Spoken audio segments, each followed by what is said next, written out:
जय श्री राम दोस्तों, जय हनुमान। कैसे हो आप सब लोग। मैं उम्मीद करता हूँ आप सभी स्वस्थ होंगे और आनंदमय होंगे। तो आज मैं जो जानकारी लेकर आया हूँ वो इस विषय पर लेकर आया हूँ कि सवारी कैसे आती है और कौन सी सवारी हमसे क्या कहती है और किस सवारी को हम कैसे समझ सकते हैं। आपके ऊपर कौन सी सवारी आती है तो आप कैसे जान सकते हैं कि आप किस स्टेज पर है और आपको आगे कैसे बढ़ना है। तो देखिए, सवारी आने के बहुत सारे कारण और बहुत सारे लक्षण होते हैं। सबसे पहले हमें तो ये जानना है कि जो भी देवी शक्ति हमारे ऊपर आ रही है उसका हमारे ऊपर सवारी लेने का कारण क्या है। वह हमारे ऊपर सवारी किस कारण से ले रही है। जब हम इन लक्षणों को समझते हैं तो हम उस सवारी को एक सही मार्गदर्शन दे सकते हैं जिससे हम बहुत बड़े बड़े कार्य कर सकते हैं। तो आपको अपने शरीर पर आने वाली सवारी को समझना है कि आपके ऊपर कौन सी देवी शक्ति सवारी ले रही है, उसकी सवारी लेने का उद्देश्य क्या है, वो क्यों आपके ऊपर सवारी ले रही है। इतनी पूरी दुनिया में, इतनी बड़ी दुनिया में, इतने करोड़ों लोगों में आपको ही उसने क्यों चुना है, उसके पीछे क्या उद्देश्य है। तो उस उद्देश्य को समझकर जब आप आगे बढ़ेंगे तो कभी मात नहीं खाते हैं। तो आज की इस वीडियो में ये संपूर्ण जानकारी लेकर आया हूँ, ठीक है। तो कि कौन सी हाजिरी, कौन सी सवारी हमसे क्या कहती है और उसकी सवारी लेने का क्या कारण है, उसने आपको क्यों चुना है। तो आपको उस सवारी के लायक कैसे बनना है, उस सवारी को कैसे मार्ग देना है। तो आज की इस वीडियो में मैं आपको ये सारी चीज़ें बताऊंगा। वीडियो को अंत तक देखिए। जानकारी पसंद आए तो वीडियो को लाइक ज़रूर कर दे, ठीक है। और अगर चैनल पर आप पहली बार आए हैं तो चैनल को सब्सक्राइब कर दीजिए, क्योंकि मैं इसी प्रकार की रोचक और ज्ञान विधियाँ जानकारी लेकर आता रहता हूँ। वीडियो को ज़्यादा से ज़्यादा शेयर करें जिससे कि अन्य लोगों की भी इस वीडियो को देखकर बहुत मदद हो सके। तो आइए वीडियो शुरू करते हैं। देखिए, सबसे पहले बात करते हैं कि जो लोग भक्ति पूजा करते हैं उनके शरीर में एक वाइब्रेशन क्रिएट होती है, और जब वो वाइब्रेशन क्रिएट होती है तो उन्हें ऐसा आभास होता है कि हमारी कुंडलिनी ऊपर को उठ रही है। मतलब जो देवी शक्ति हमारे मूलाधार में है, सुप्त अवस्था में है, जो हमारे सरस्तार में पहुंच रही है, सरस्त्रार में पहुंच करके हमें ऐसा आभास हो रहा है कि हम नहीं हैं बल्कि कोई देवी है, बल्कि कोई देवता है, और हम झूमते हैं, नाचते हैं, गाते हैं। ये चीज़ें हमारे साथ होने लगती है। तो देखिए, जो देवी शक्ति है ना, ये किस लिए आई है आपके ऊपर। ये आपको अध्यात्म में आगे बढ़ाने आई है। तो जैसे बहुत से लोगों को भजन सुनते समय सवारी आती है ना, बहुत से लोगों को कहीं पूजा हो रही हो तो सवारी आ रही है, तो इसका मतलब ये है कि उस सवारी का लक्षण ये है कि आप अध्यात्म में आगे बढ़े, और अध्यात्म आगे बढ़ कर के अपना और अपने परिवार का भला कीजिए। उस देवी शक्ति से अपनी और अपने परिवार के लिए आप भला कीजिए। लेकिन यहाँ क्या होता है कि जब ऐसी गतिविधि किसी के साथ होने लगती है तो लोग उसको पकड़ लेते हैं। लोग उसको पकड़ लेते हैं कि हमारे बारे में ये बता दो, हमारे बारे में ये बता दो। तो जो उस शक्ति आपके ऊपर जो आ रही है, उस शक्ति की सामर्थ्य इतनी नहीं है कि वह किसी को भी पूछा दे सके, वो किसी के बारे में बता सके। क्योंकि देखिए, इसकी भी एक सृष्टि होती है और इसका भी एक तरीका होता है। और वो व्यक्ति क्या करता है, उसको आधा होश रहता है और आधा बेहोश रहता है। वह बेहोशी के अवस्था में होता है और उसके शरीर पर उसका कंट्रोल नहीं होता, लेकिन उसे सुनाई सब देता है, दिखाई सब देता है। कि मेरे साथ क्या हो रहा है, कौन मुझसे पूछ रहा है, कौन मेरे साथ क्या कर रहा है। उसे सब इतना ज्ञान रहता है, लेकिन हाथ पैरों पर उसका, अपनी ज़बान पर उसका कंट्रोल नहीं होता है। तो वहाँ क्या होता है कि वो व्यक्ति पूछा तो दे देता है, जिसमें से अगर स्वरूपा आदि लक्षण है तो आधी पूछा उसकी झूठी होती है और आधी पूछा उसकी सही होती है। तो वहाँ वो दे तो देता है पूछा, लेकिन वो पूछा दे करके वह खुद परेशान हो जाता है, क्योंकि उसकी शक्ति इतनी सामर्थ्यवान नहीं थी। वो किसी का संकट काटने का प्रयास कर रहा है।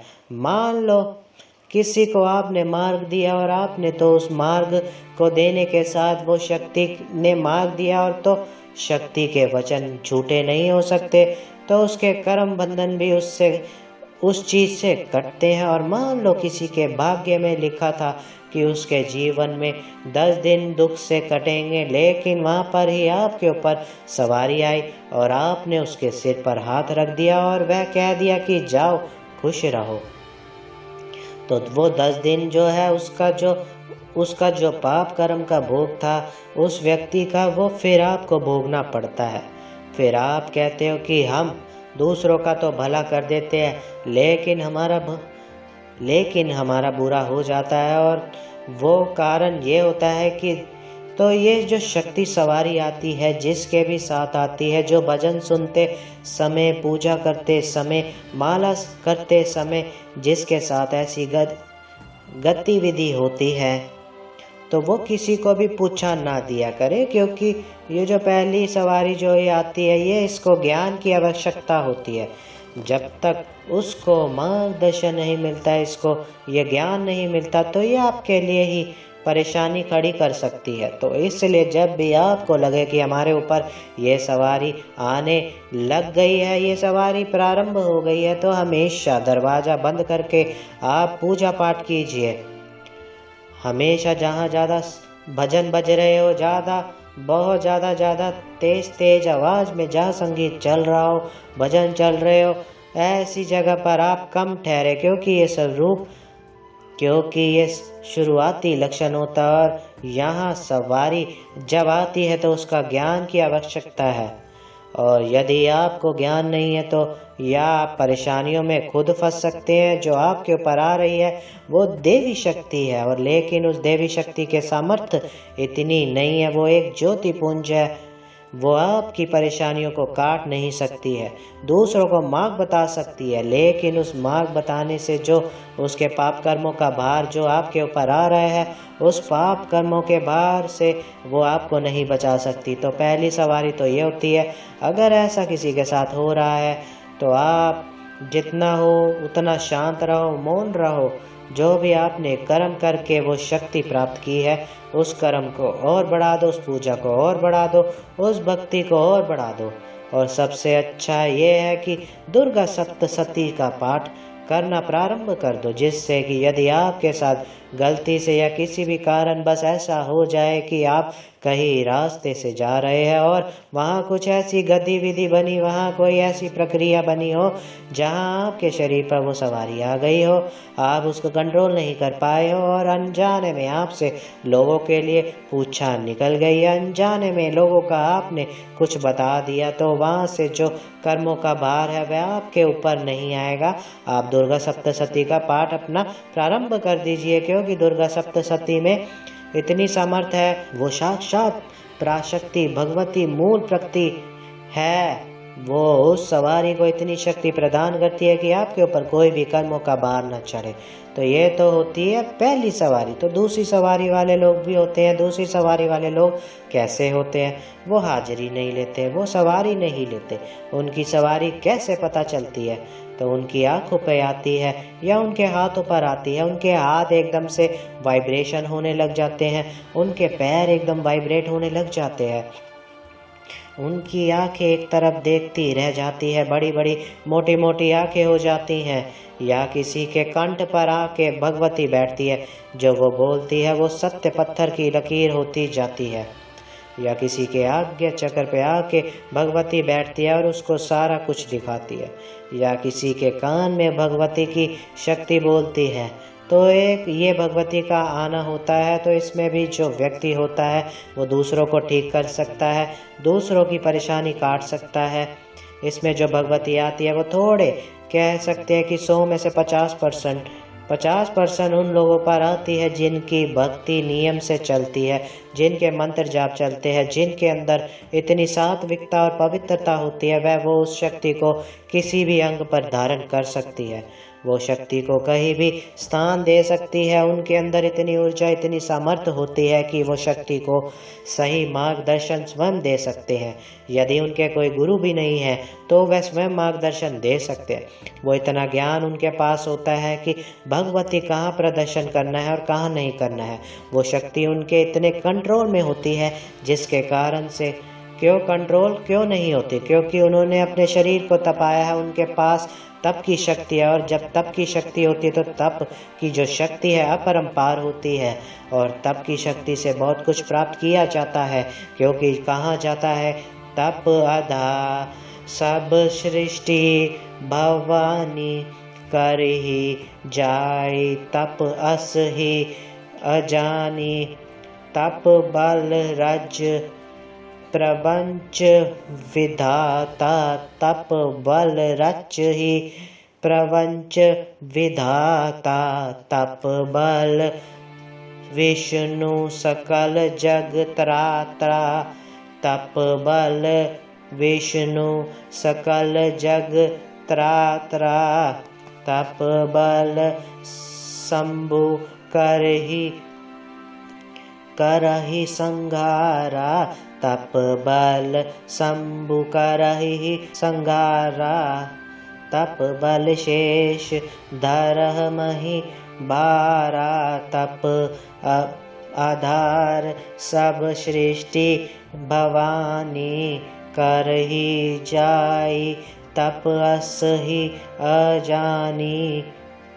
यदि विधाता इस सृष्टि की रचना करने में सक्षम है तो तप शक्ति के बल पर ही, यदि तप शक्ति ना हो, यदि शक्ति ना हो तो विधाता सबके समान है, कुछ भी करने में सामर्थ्यवान नहीं है। यदि विष्णु सृष्टि का पालन कर रहे हैं तो तप शक्ति के बल पर ही कर रहे हैं। तप शक्ति कोई लक्षण, यदि तप शक्ति का बल ना हो तो भगवान विष्णु भी निद्रा में पड़े रहते हैं और मोह के बस में पड़े रहते हैं। निद्रा उनके ऊपर, वह निद्रा का आश्रय लेकर के सोते रहते हैं और उनके शरीर में इतना बल नहीं होता।